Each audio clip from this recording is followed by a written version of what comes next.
49ers Ultimate Report. This is John J., your 49ers reporter, opinionist, analyst, and die-hard fan.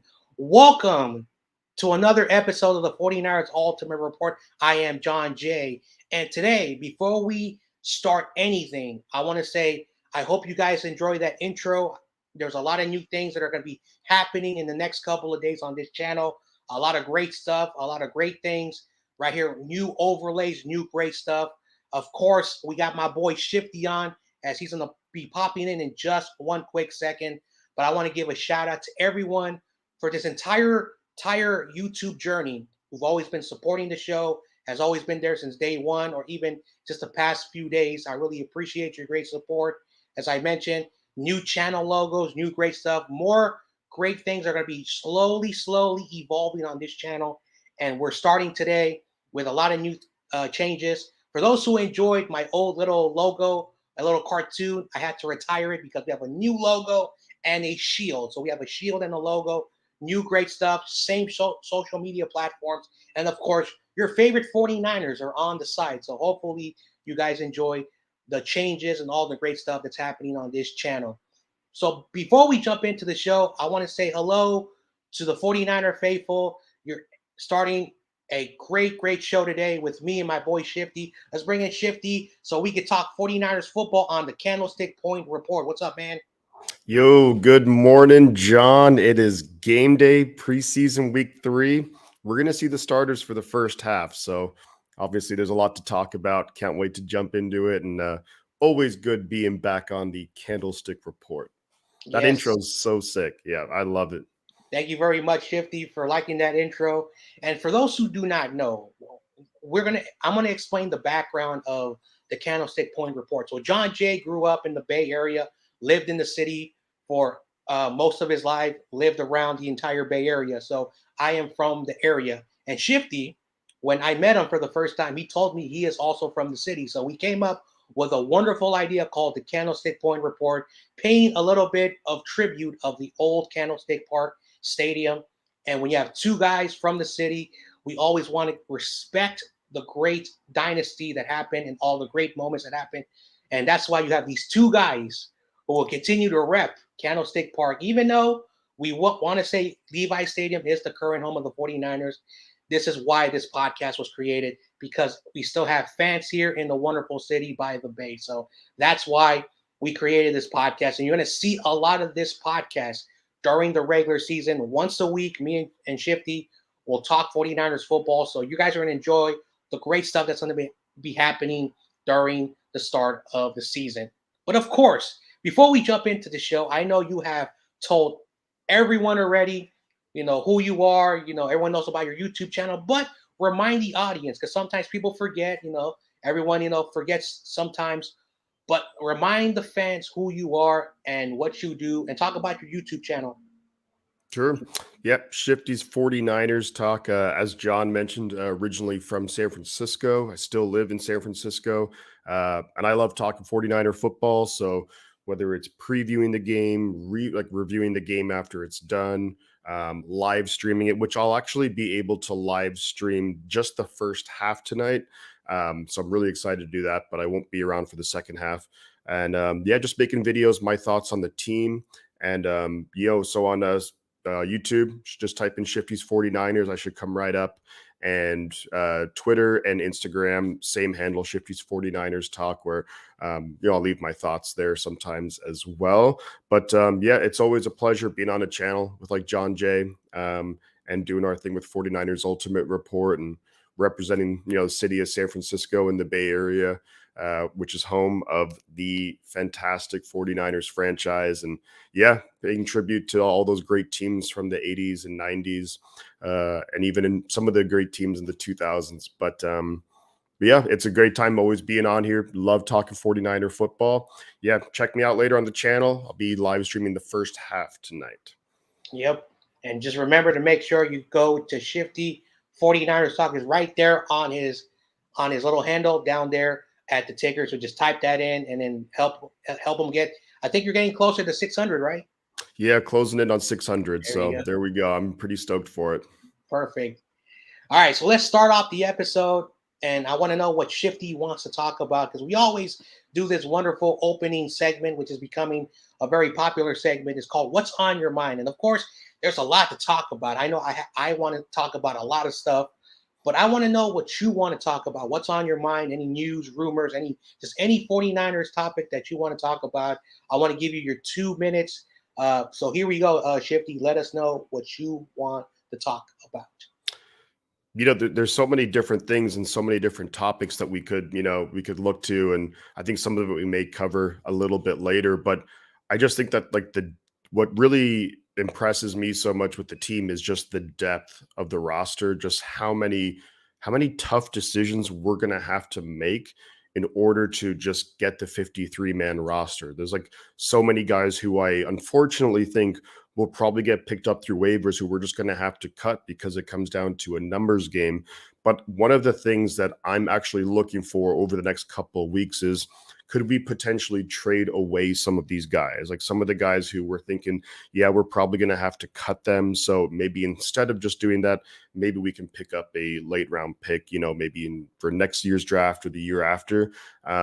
Couple of guys who kind of come to mind on that. Well, the first one, Trey Sermon. It's someone that I'd mentioned a while back where I think that he is a trade candidate just because I think that a lot of other running backs have looked better this offseason.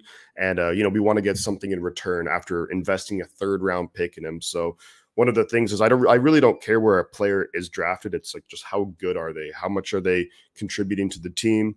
So don't be shocked if there are some players who end up getting traded, and maybe we'll see what happens. So and then there's so many other topics that we're gonna talk about it for sure. But yeah, it's an exciting time to be a 49er fan. Great team, young quarterback ready to explode onto the scene, and great coaching. So many star players. Like you look at the side of the screen over here where it's like Warner and Bosa and Kittle and Debo, and we still have so many other top players. So yeah, great times being a Niner fan right now. Yeah, that's really true. So for those who are watching, a lot of new layouts. Of course, you just talked about Fred Warner, who his father follows me. So shout out to Mr. Fred Warner Sr. So I didn't know Fred Warner was a junior. And then, of course, Nick Bosa, George Kittle, and, of course, Debo Samuel right there on the new layouts. Of course, the new graphics for those who are just tuning in. A lot of things are changing on the channel. But you said something very interesting about Trey Sermon and possible trade candidates. And we're going to talk about the running back room. We're going to talk about Trey Sermon as well. There's one thing that I want to get Shifty's, insight on that. But one of the things that when it comes to the running back room is that I've said this all the time.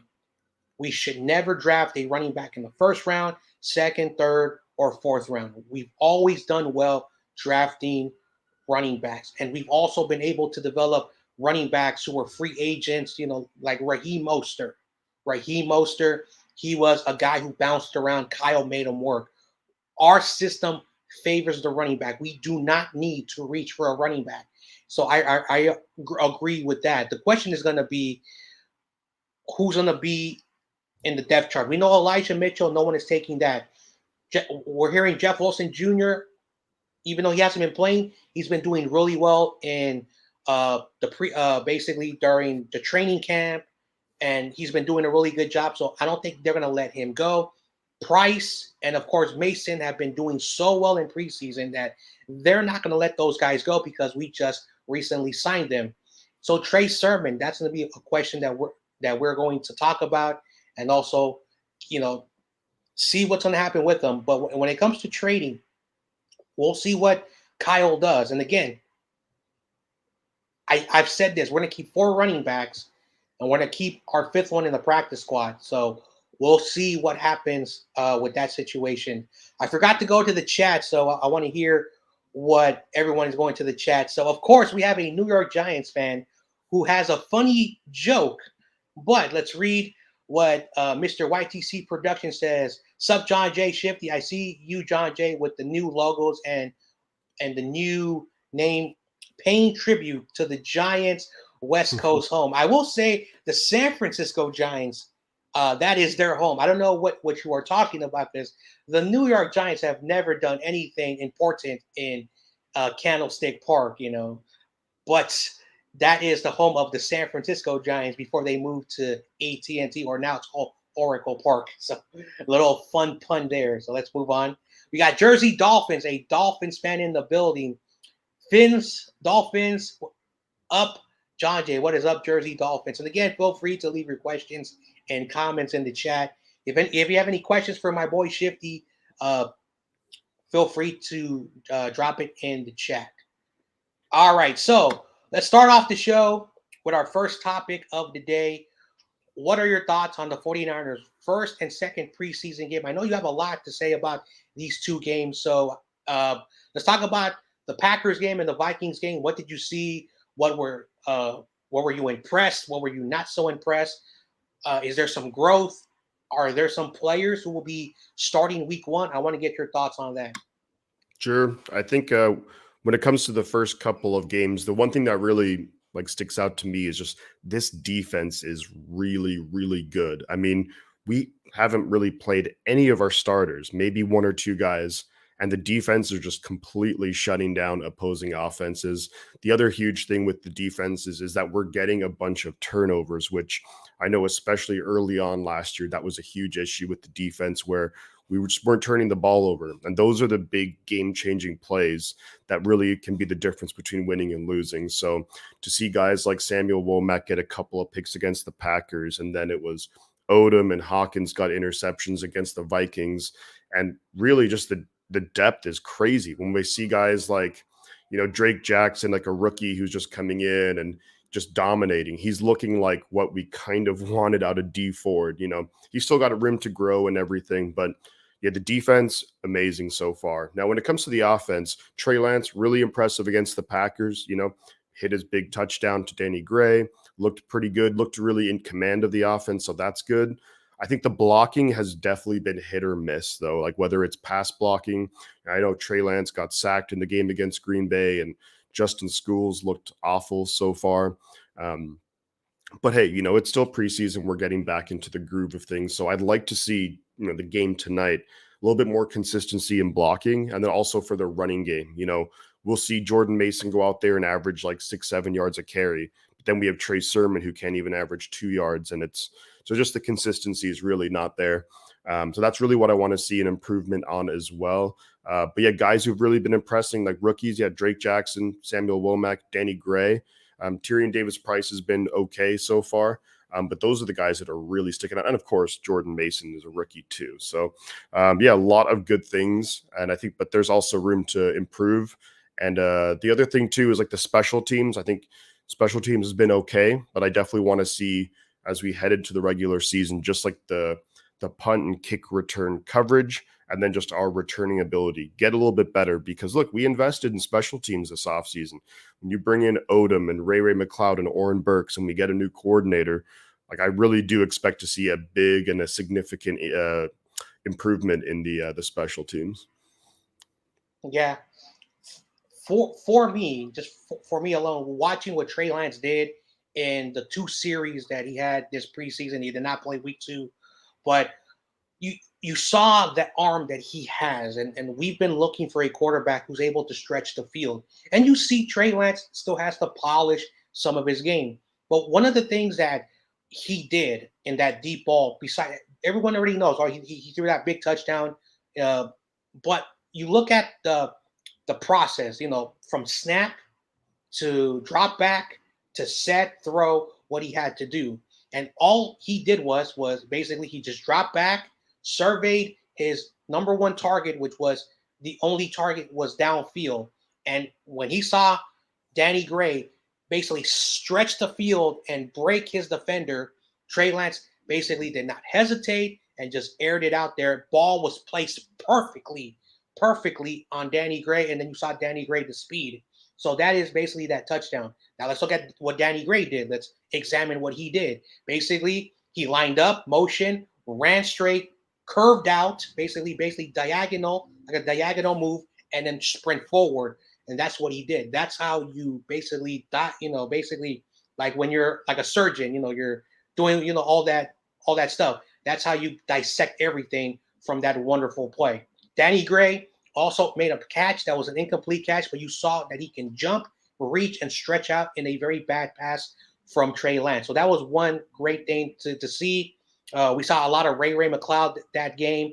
And it was Samuel Womack, that week one game was the big name. And that Oren Burks has been doing really well in the first two games. Looks like we're going to keep 5 linebackers because the linebacking room, it looks very solid. When that's healthy, we have the depth. If Fred Warner and those guys need rest, we got Flanagan, Foles, and we got Burks. So we got great depth there. That's what I learned in the week one matchup. Of course, Spencer Burford made a rookie mistake, but he's been doing a really good job. He's going to win that tackle spot. I mean, that guard spot, the right guard spot. He's been doing really well. Trent Williams has been saying that he's never seen someone at his age this mature already stopping the bull rush, the pass rush. He's very good at that. And I think he's only 22, 23, still very young. So that is a good thing for us. On the Vikings game, our run defense was in the first half not doing so well. So that was a bad sign when it came to running, when they were running the ball on us.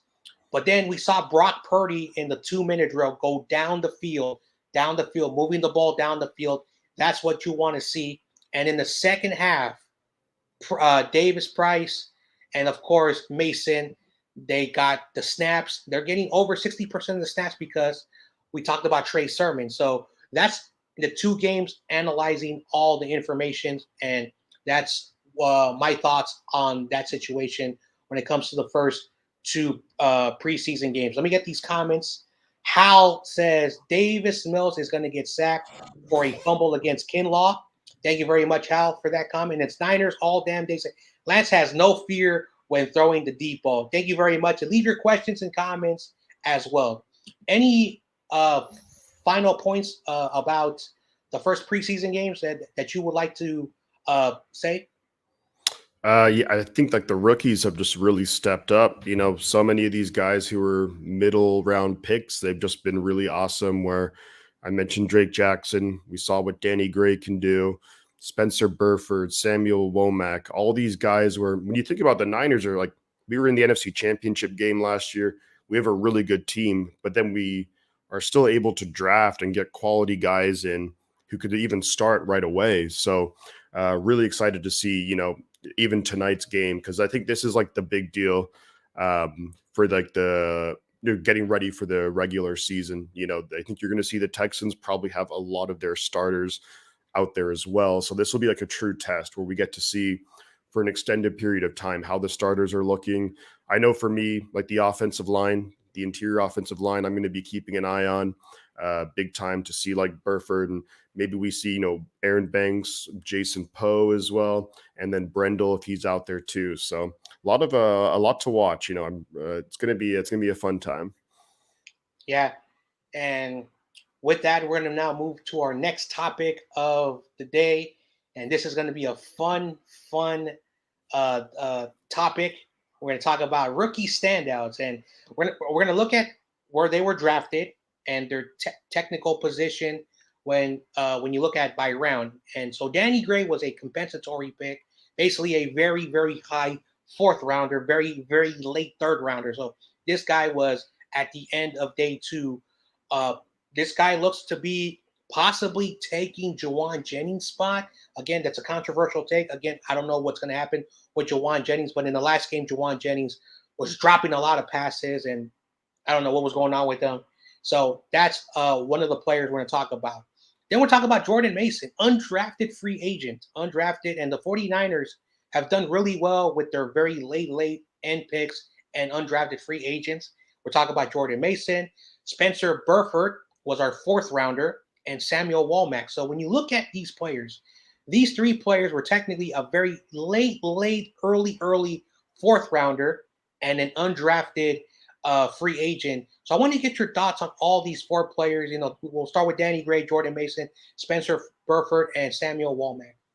Yeah, they've all been really impressing. I think, especially considering where they're drafted, if it's a 1st round pick wide receiver, well then, yeah, you kind of expect them to come in and contribute right away. But a lot of times with these third round picks, fourth round picks, fifth round picks, a lot of them, well, number one, a lot of them don't work out.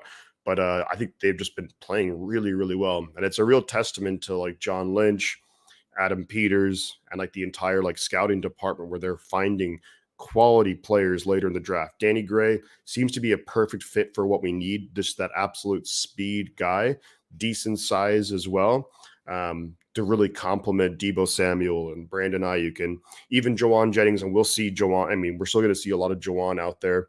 And then you look at Jordan Mason, undrafted guy. We'll see what happens. There's plenty of like running backs who, look good in preseason. They end up getting cut and we never really hear from them again.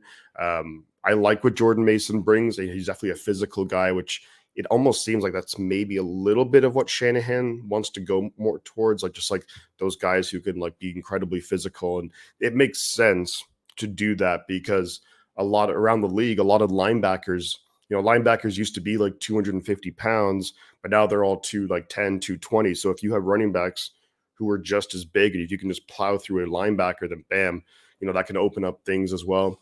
But Jordan Mason, for an undrafted guy, super impressive. Spencer Burford, another guy to come in and almost essentially just take that right guard spot.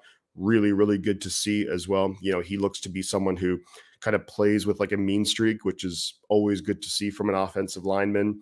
And then Sammy Womack, I mean, of course, we saw what he did in the Packers preseason game, but he's probably going to make us forget all about K'Wan Williams, like almost like right away. He excellent ball skills, always looking for the ball. He's got really long arms too, which is incredibly important for when you're going to play in that slot cornerback spot. So, wow, yeah, this rookie class it's looking pretty impressive so far. We haven't even mentioned, in this group here, yeah, there's other guys to keep an eye on, like Drake Jackson and TDP and some other guys. So, yeah, I'm super impressed by the rookies so far. Great to see. Yeah, and this is one of the things that, for whatever the reason, last year, and we're talking about Trey Sermon in a moment, but we drafted Elijah Mitchell in our final pick of last year, and Raheem Mostert got hurt. Elijah Mitchell came in, had an outstanding game, became that number one guy, and basically, we always find very, very special talent at the end of the draft. And I think it's because of our great scouting department. We have great scouts everywhere across the country. I had a scout who I'm going to have on the show probably before the start of the season because there's another scout, former scout from New York Jets. Not a big fan of. I'm not going to even go there, but the ridiculous things that this scout says. So I want to get a real scout, former 49er scout, now a regional scout for the Buffalo Bills. He scouts the teams in the Alabama Conference, the SEC. So he knows what he's talking about, getting to scout those great players from that great conference. But former 49er, and he's going to give me his thoughts on Trey Lance. But that's a different show for another day. But let me talk about Danny Gray. I watch occasionally when they do show SMU here in the regional area, and this kid is really good. I think he's way better than Marquise Goodwin. Marquise Goodwin, when he was brought in here, this is what Kyle wanted, a Marquise Goodwin. This guy's going to be way better than Marquise Goodwin. He's going to be stretching the field with his speed. And the way he knows how to use that speed, use his footwork, and the speed that he can catch the ball in traffic with Kyle and those great coordinators and those wide receiver coaches, Danny Gray is going to get better and better. In the next 3 years, I won't be surprised if he moves up the depth chart and could be one of our top guys in case something happens with Brandon Ayuk or Jawan Jennings.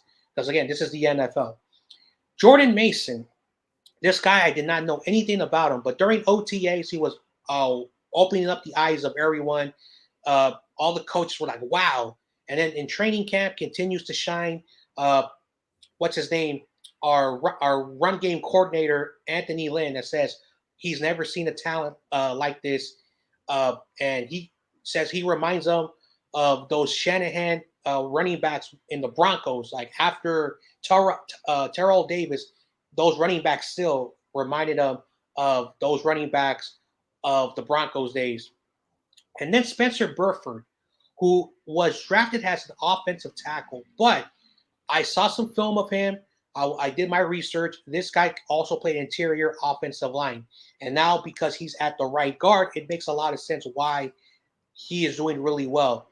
Maybe he was a swing tackle. Maybe he was a swing offensive line player that played almost everyone in the offensive line. That's why we picked him up, and he's been doing really, really well. And last but not least, one of the few players who I was very angry that the 49ers drafted, Samuel Womack, because he had a lot of penalties, led his conference with the most PIs because the way he played. But what he's been doing in the last 2 games and during training camp, I am not. I never cared for K'Wan Williams. So if this guy's gonna be better than K'Wan Williams, boom. I do not care about K'Wan. But I've always been hard on K'Wan. A lot of people have told me don't be too hard on K'Wan. K'Wan was never good in my eyes. And if this guy is better than K'Wan, Cooper Kupp, get ready for those 2 games to be dealing with someone who is really, really good. So I wanted to say that about these 4 players. Any final thoughts on these 4 players before we move on?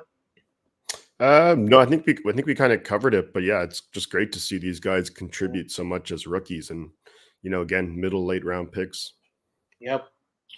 All right. So now we're going to go to Trey Lance. So much talk of the media. He's not good, throwing interceptions, doing this, doing that, having some good games, doing well in the preseason game.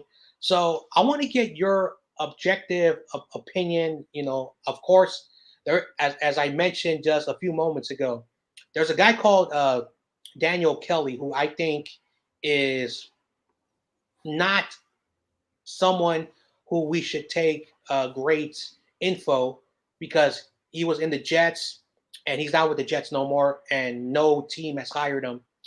And I'm trying to be really nice to him, but he doesn't deserve my kindness.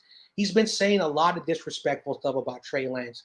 He says it's not disrespect. It is disrespect when you're saying Trey Lance was undraftable. Trey Lance is a egotistical player. Trey Lance is a dysfunctional player in the locker room.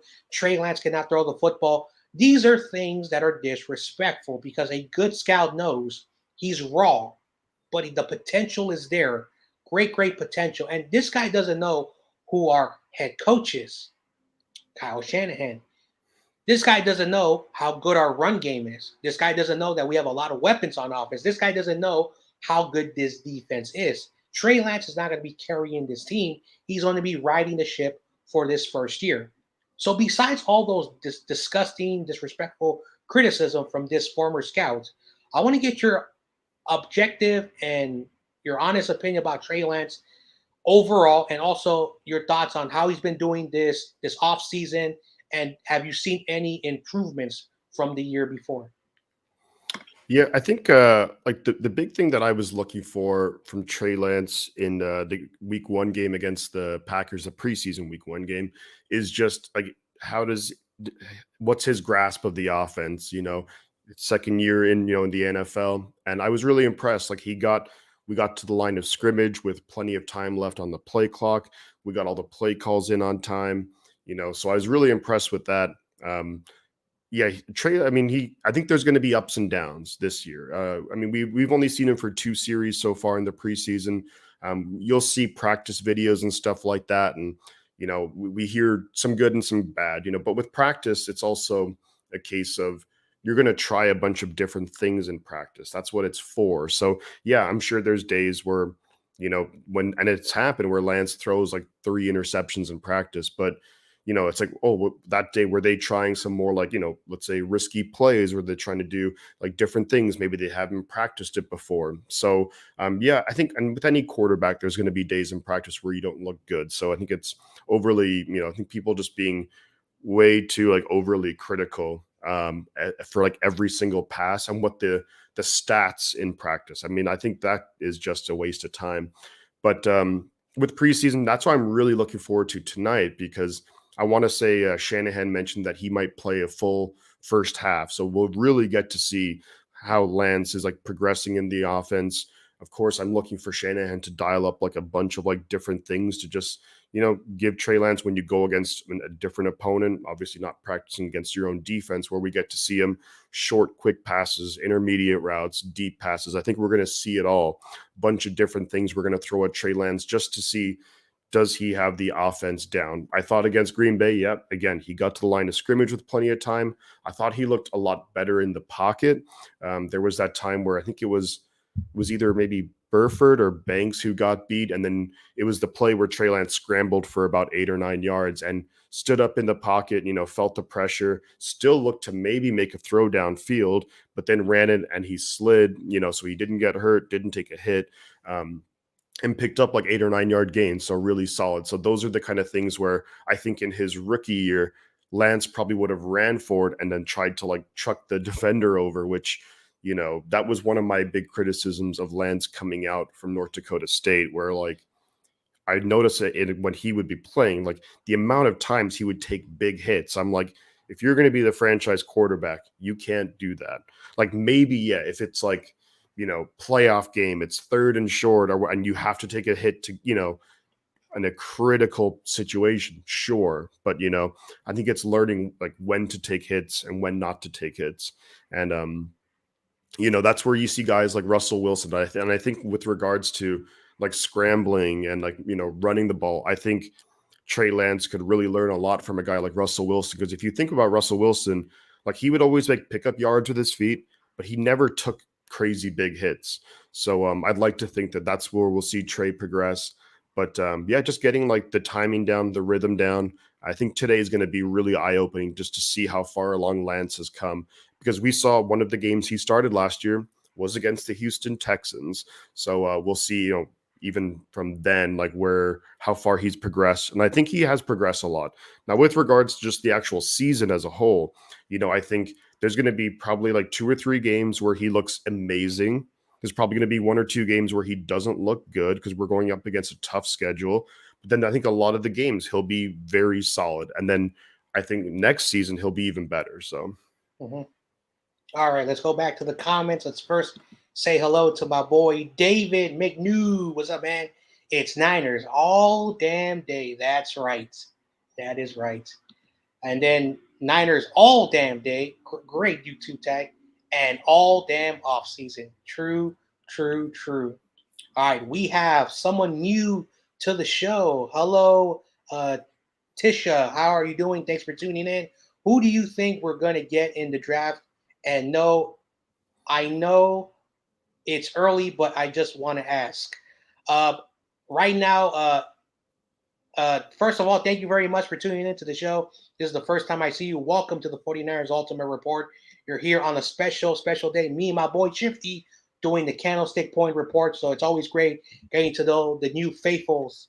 So right now at this moment, it's way too early to determine because we have not seen the college football players play yet. Usually mock drafts start basically around like mid-season of college football season. So there's not big names. I know people are talking about Spencer Rattler from, I think, former Oklahoma. I don't know what school he goes to.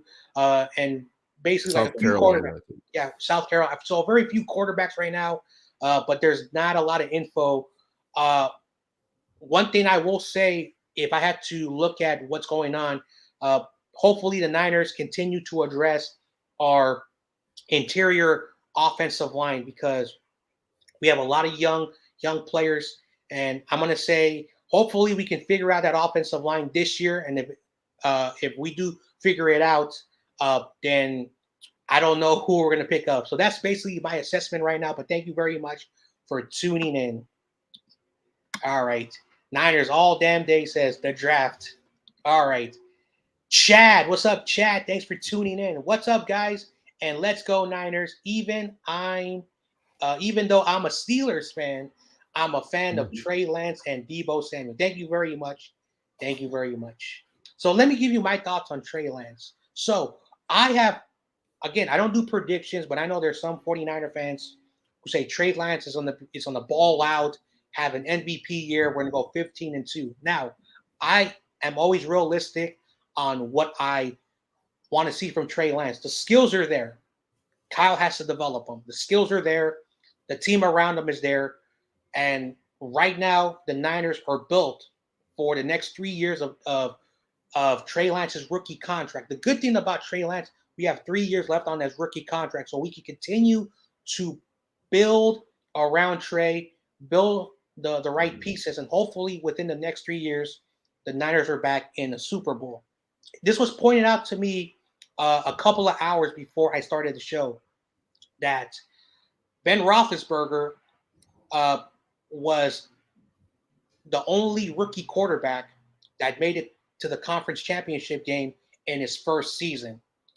Then later, a decade later, Mark Sanchez in his first season made it to an NFC championship game. So Trey Lance, if he has a deep playoff run, could join that class of rookies to make it deep into the playoff run. But again, we don't know what's going to happen with the 49ers yet. But as long as Trey Lance does not turn the ball over, no fumbles, very few interceptions, I think that he can just ride with the team. And I think a good goal for most people, and they can look it up, is Jimmy Garoppolo's 2019.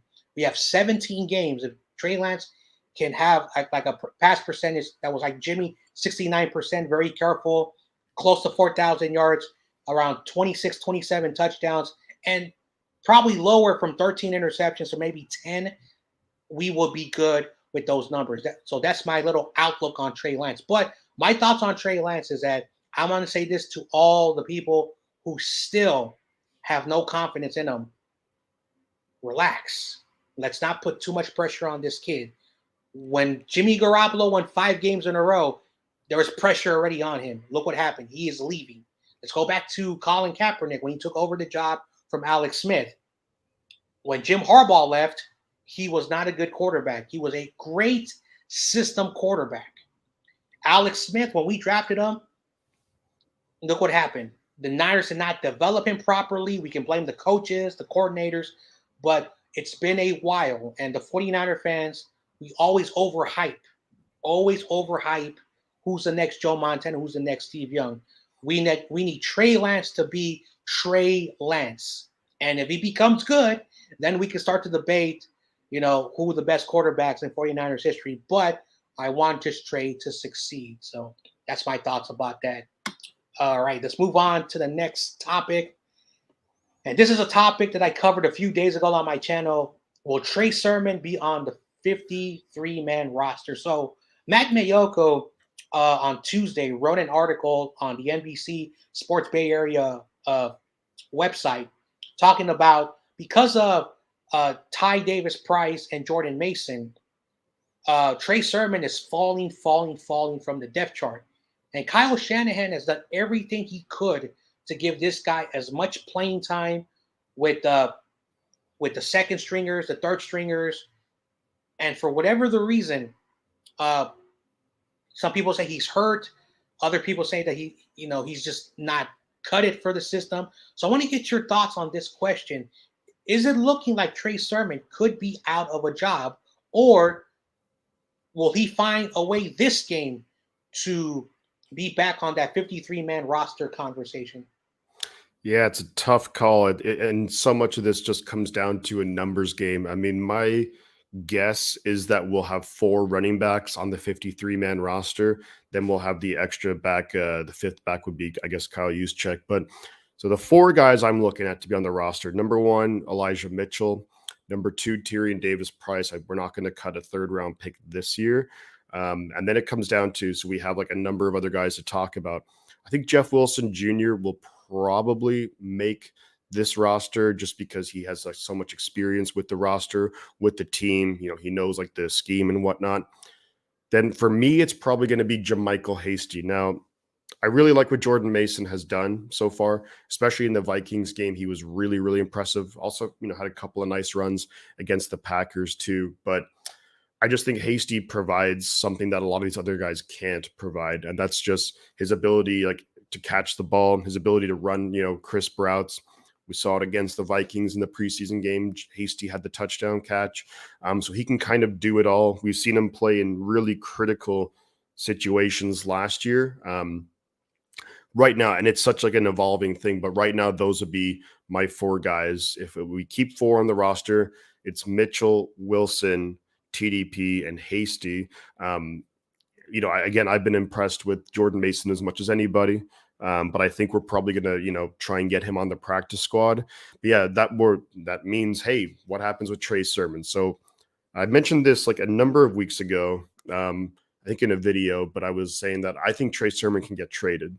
And I wouldn't be surprised if there's maybe a team where, let's say, if their running back is hurt or anything like that, that we try and get something back for him, even if it's like a seventh round pick next year, whatever the case may be. I wouldn't be shocked to see Trey Sermon get traded. If we can't find a trade partner, then I guess we'll probably cut him and try and get him on the practice squad, but I don't know if he'll clear waivers. So it's definitely a shame. And I think what this kind of boils down to, and I know that we kind of mentioned it very briefly before we started today, but it's like, I don't know why the Niners, the back-to-back years, have drafted running backs in the third round, where we just are able to get so much productivity from late round picks or undrafted guys. I mean, it blows my mind where all the other players we could have had instead of Trey Sermon, even instead of TDP. And I'm as of right now, all these guys are 49ers. So I'm rooting for them to be as the best running backs and the best players that they can be. But I think they're kind of missing the mark here with how they're handling the running back situation, where it's just, we don't need to invest third round picks. But Trey Sermon, I don't, as of now, I'm saying that he's not on the 53-man roster. Yep. And so Niners all damn day says, I hope Sermon gets cut.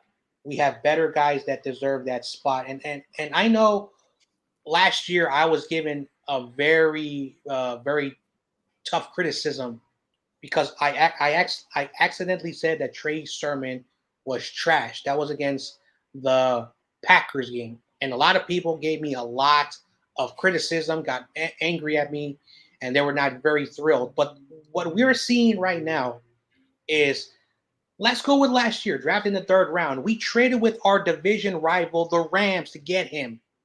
Get him. And if that pick that we should have kept in the fourth round pans out for the Rams, that should have been our pick. But I can always digress. So that's one of the things that really hurts when we make these trades. Looks like the Rams are winning right now. So that's one thing that is really, really difficult. We're seeing more and more teams trading with their division. They're moving away from that idea. Don't trade your players to a division around, because they're going to get their revenge on the team that they were on. But basically, this is how it was. Raheem Mostert and it was Elijah Mitchell. Those were the two guys. Trey Sermon, who was drafted, he was a healthy scratch. JaMycal Hasty, when Jeff Wilson Jr. came back, we decided to use Deebo Samuel over Trey Sermon. So it really shows you that even though I was a little bit disrespectful, I was right. This guy is going to get cut. And there has been first round running backs that were drafted in less than 3 years. They were cut.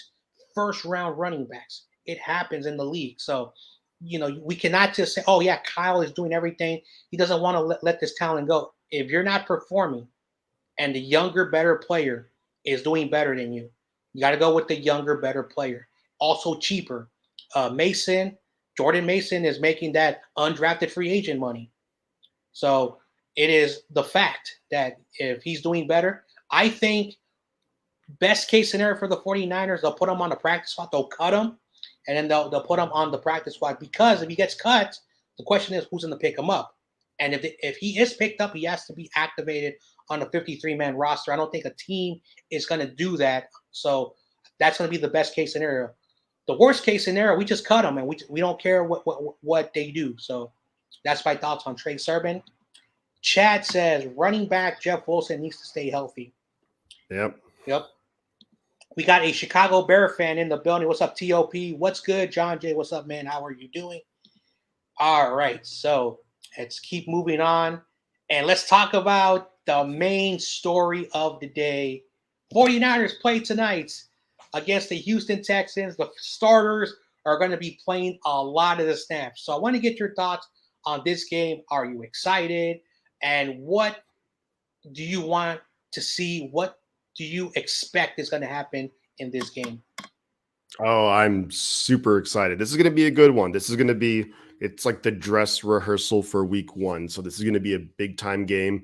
And just to see the starters out there playing together for an extended period of time. So what I'm looking for, I mean, definitely want to see Trey Lance just continue to do his thing, show his command of the offense, look comfortable in what he's doing, the pocket presence, the accuracy, the chemistry with the rest of the guys. I'd like to see, a lot more consistency out of the blocking, pass protection, and run blocking. There's a lot of interesting battles going on. So when we talk about the interior offensive line, is Jason Poe making a late run to be a starter at left guard? We'll see. I still have my money on Aaron Banks. And then all the running backs we just talked about, like how are they going to look? Then the defense, I'm not really sure who will be out there because I don't know. I mean, they say the starters are going to go for the first half, but I don't know if guys like Trent Williams or Kittle or Warner, I mean, maybe they'll play a little bit.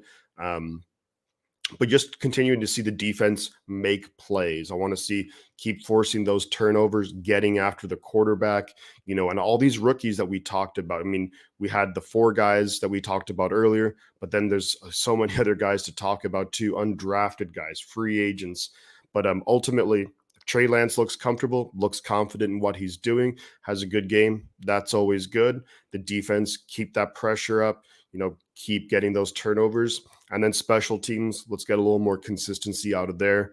But it's going to be a lot of fun because, this will be the closest thing to a regular season game that we've seen. So there's going to be a lot of things to look at. I'll probably end up watching this game a couple times just to make sure I've, all the little things that I didn't miss anything. But I can't wait. It's going to be a lot of fun.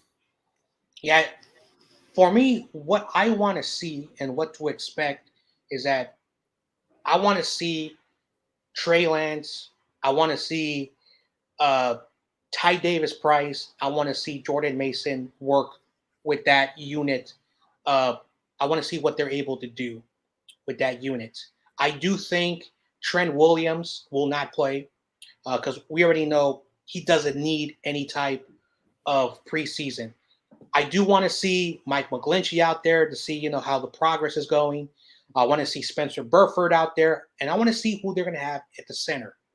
I want to see a lot of Aaron Banks. As much as I want to see Aaron Banks on the field. I want to see Jawan Jennings, Danny Gray, and Ray McCloud. I want to see that 3 unit as much time together.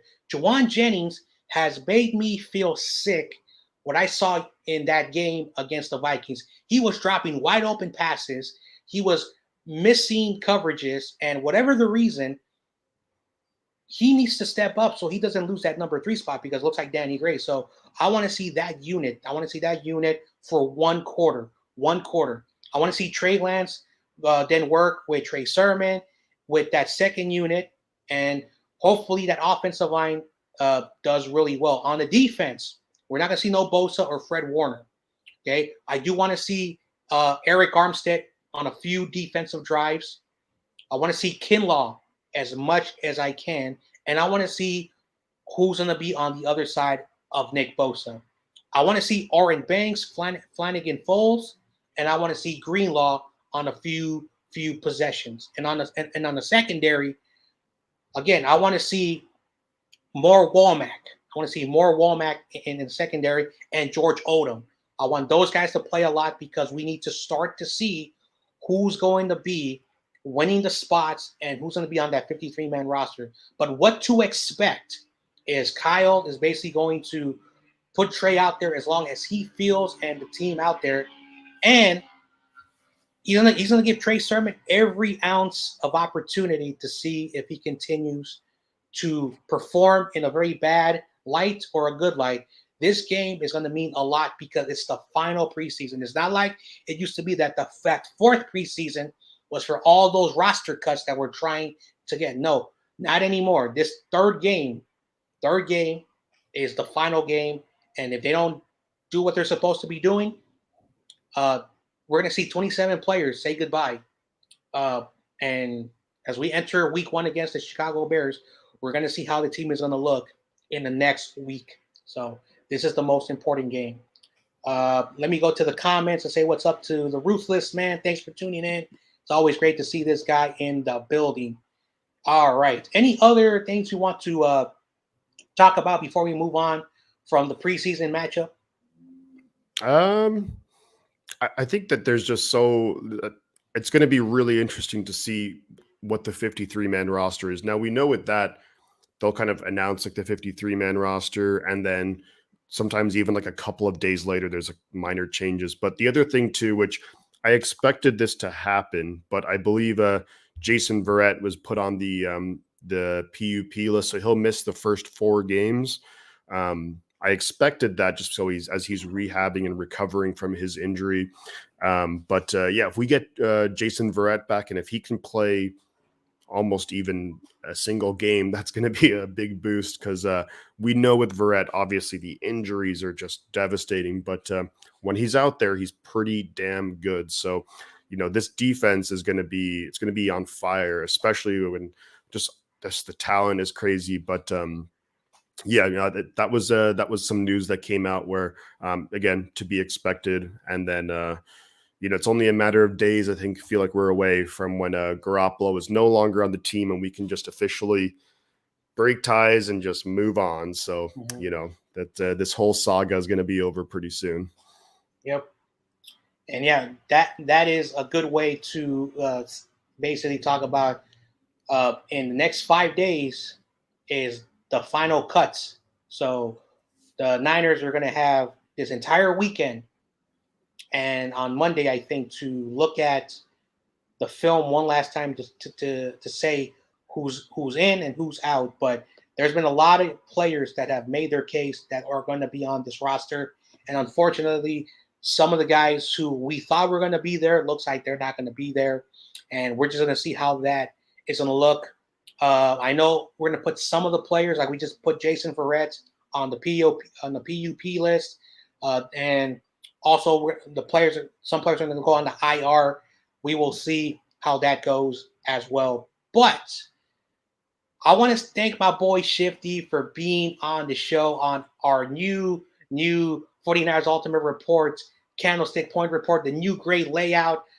Shifty, I'm so glad you liked it, and let me know in the chat what do you think about the new layout as well. This has been a fun journey, as now the 49ers Ultimate Report is now entering another chapter as we continue to grow this channel. It has been so fun for what I've been doing.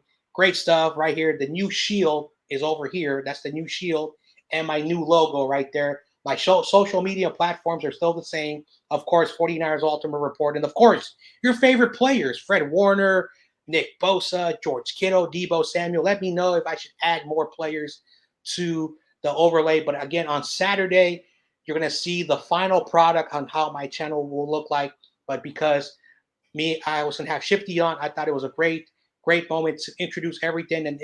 And also, after the show ends, go back and watch the new intro. Let me know what you guys think in the comments down below. But with that said, Shifty, thanks for tuning in. Let the fans know one last time where they can find you, talk about all of your projects, all your great stuff you do, and also link in your social media platforms. Thank you very much, Shifty, for always being on.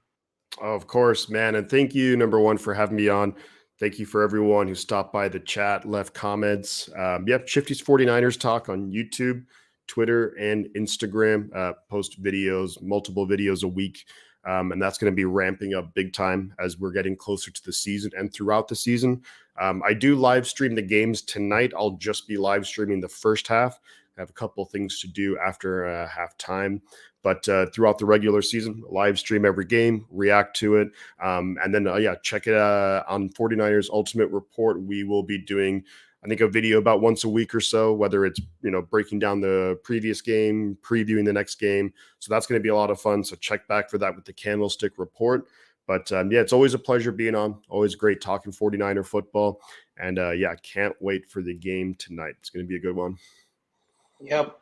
And thank you very much for liking the nice logos. I really appreciate that as well.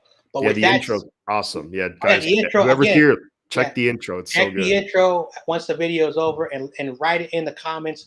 Again, this is the 49ers Candlestick Point Report intro. We have a few more intros that will be for certain occasions. But this was a good show. Great stuff as well. But with that said, I'm John Jay. This is Shifty. We're part of the Candlestick Point Report. And you guys have a good rest of your day. Enjoy the game, because I know I will. And tomorrow we have a special show just for you. So continue to tune in for all the great updates. But with that said, I'm John Jay. This is the 49ers Ultimate Report. You have a good rest of your day